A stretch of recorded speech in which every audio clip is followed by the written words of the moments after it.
मेरी प्रथम पुस्तक है कक्षा पहली के बच्चों के लिए बनाई गई किताब हिंदी की। इसमें सबसे पहले मैंने बच्चों के लिए एक गाना दिया है, चंदा मामा गोल गोल, सूरज भैया भी गोल गोल, क्या और भी है कुछ गोल गोल, बेटा धरती भी है गोल गोल। किताब को इंटरेस्टिंग बनाने के लिए मैं पहले दिन मैंने ये कराया।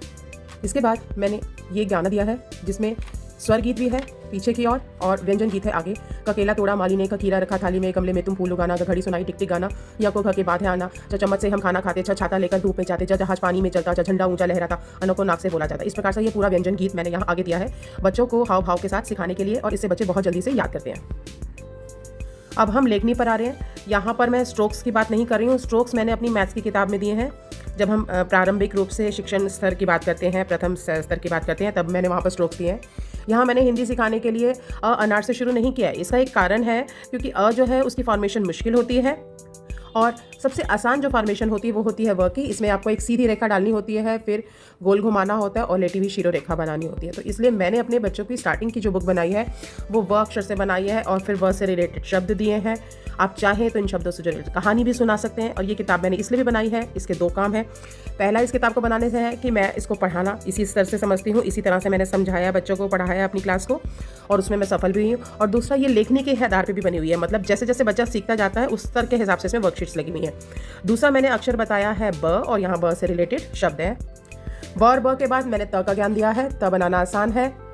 जब आप त बना लेते हैं तो उल्टा त हो जाता है, और उसके आगे व आप बच्चों को पहले ही पता है, तो त के बाद से आप सीधा क पर आ सकते हैं। तो ये थोड़ा सा मैंने वैज्ञानिक आधार लिया है कि बच्चा जो है वो पूर्व जो ज्ञान है उससे जुड़े और उस प्रकार से नए शब्द बनाए, और उसको मुश्किल भी नहीं आती है। ये मैंने अपने अनुभवों से पाया है, और हर शब्द को मैंने अपने चित्रों के साथ समझाया। चित्र बहुत ही आसान है, कई बच्चे बना भी लेते हैं इसको। ये मैं आपको अपनी वर्कशीट्स में भी दिखाऊंगी। त बनाने के बाद आप अगर देखो, त को अगर आप उल्टा कर दें, 180 डिग्री पर घुमा दें, ठीक है, तो आपको ये मिल जाता है प। प बनाना आसान है।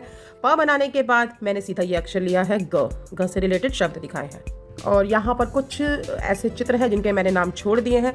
जब मैं कंप्यूटर की क्लास लेती हूँ, स्मार्ट क्लास के प्रोजेक्टर के नीचे अपनी बुक रखती हूँ, तो मैं बच्चों से पूछती हूँ कि यहाँ पर बच्चे जो है ना वो बताते हैं। जैसे मैंने हाल ही में पूछा, अभी मिशन बुनियाद की मेरी क्लास चल रही है, तो उसमें मैंने उद्यम स्तर के बच्चे लिए हैं, लेवल 1 के। तो मैंने ये पूछा ये क्या है, तो बच्चों ने बोला पैर। ये मेरी पहली वर्कशीट है जिसमें चित्र देखकर बच्चे को ध्वनि लिखनी है, बच्चा इससे मिलाता है, और ये मैं कंप्यूटर में इस्तेमाल भी करती हूँ स्मार्ट क्लास में। अब बारी आती है, अब बच्चे ने ग सीख लिया है, तो ध्यान दीजिए कि जब हम ग सीख लेते हैं तो ग से म बनाने की फॉर्मेशन बहुत ही आसानी से आ जाती है। तो बच्चे को कोई मुश्किल नहीं आती, और अध्यापिका के लिए भी बहुत आसान हो जाता है बच्चों को लिखवाना। अब जब म बन जाता है तो इसी फॉर्मेशन का इस्तेमाल हम न बनाने में भी कर सकते हैं। और यहाँ पर मैंने 2-3 चित्रों के नीचे नाम छोड़ दिया है, जैसे मैंने यहाँ पर छोड़ दिया, और मैंने जब क्लास में पूछा तो बच्चों ने बता दिया नाउ। अगला अक्षर है ल, फिर उसके बाद र, उससे रिलेटेड चीज़ें।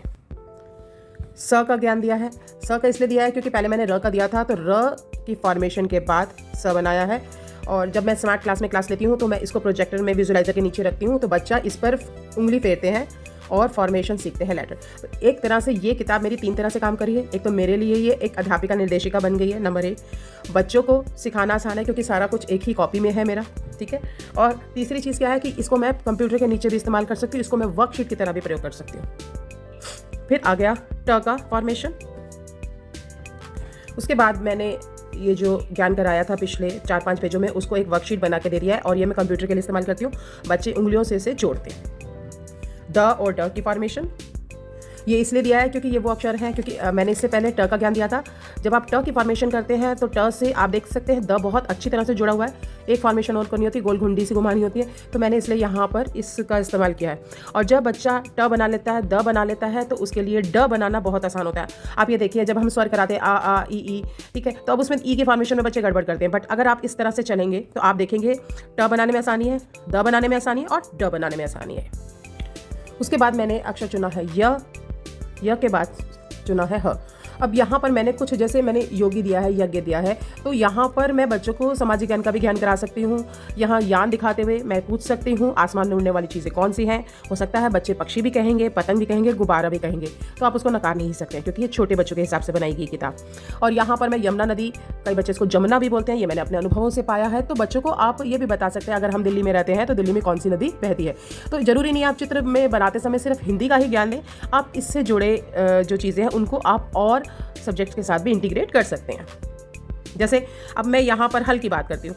अब यहाँ पर अगर मैं पूछूँ कि खेती हल कौन चलाता है या हमारे लिए अनाज कौन उगाता है, किसान, तो यहाँ पर हेल्पर, हमारे सहायक का भी टीचर ज्ञान दे सकती है। हाथ बनाया हुआ है तो सेंस ऑर्गन्स का दे सकती है, बॉडी पार्ट्स का दे सकती है। तो ज़रूरी नहीं है कि आप हिंदी पढ़ाते समय सिर्फ हिंदी भाषा से रिलेटेड ही जानकारी दें, आप अन्य विषयों के साथ भी इसका समायोजन कर सकते हैं।